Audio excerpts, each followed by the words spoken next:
చాలా ముఖ్యం. తిరిగి ఆ కుర్చీలో కూర్చుంటే నిండుగా కనపడుస్తున్నారు.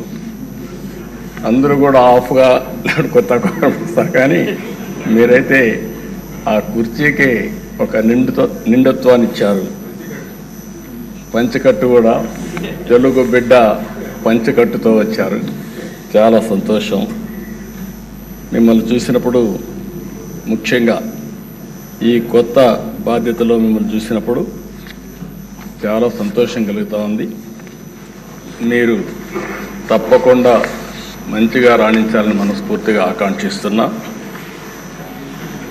ఇక్కడుండే మెంబర్స్కి అందరికి కూడా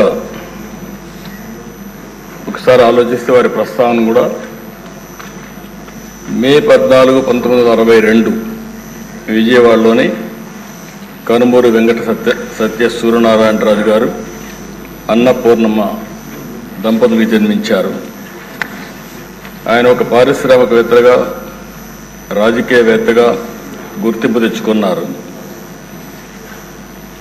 రఘురామకృష్ణరాజు గారు విశాఖపట్నంలోని ఆంధ్ర విశ్వవిద్యాలయంలో పోస్ట్ గ్రాడ్యుయేషన్ చేశారు.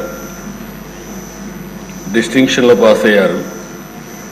అప్పటి నుంచి కూడా మీరు ఎక్కడ చూసినా ఉత్సాహంగా మెరిట్లోనే ఉన్నారు. ఆయన మొదటి నుంచి మెరిట్ స్టూడెంట్.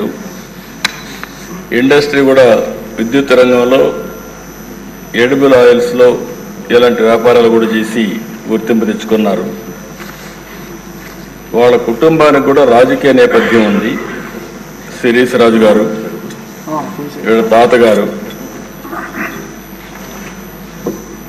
ఆయన జిఎస్ రాజు గారు 1958 నుంచి 64 వరకు ఏపీ లెజిస్లేటివ్ కౌన్సిల్ పదవికి మొట్టమొదటిసారిగా డిప్యూటీ చైర్మన్గా పనిచేశారు.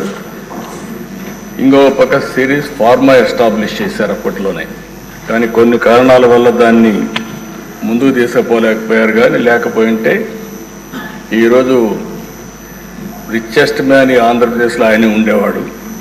అప్పట్లో ఫార్మా అనేది చాలా ముఖ్యం. మన డిప్యూటీ స్పీకర్ గారు 19లో నర్సాపూర్ ఎంపీగా పోటీ చేసి గెలిచారు. అయితే వీరి ఆలోచన, వీరి వ్యక్తిత్వం మామూలుగా ఉండే వాళ్ళకి అడ్జస్ట్ కాలేరు. ఏదున్నా సరే ఫ్రాంక్గా మాట్లాడతాడు. మనసులో కల్మషం ఉండదు. ముందు వెనుక చూడకుండా మాట్లాడుతూ ఉంటారు. ఎందుకంటే ఓసారి ఫ్రాంక్గా ఉండేటప్పుడు కొన్ని సమస్యలు కూడా వస్తాయి.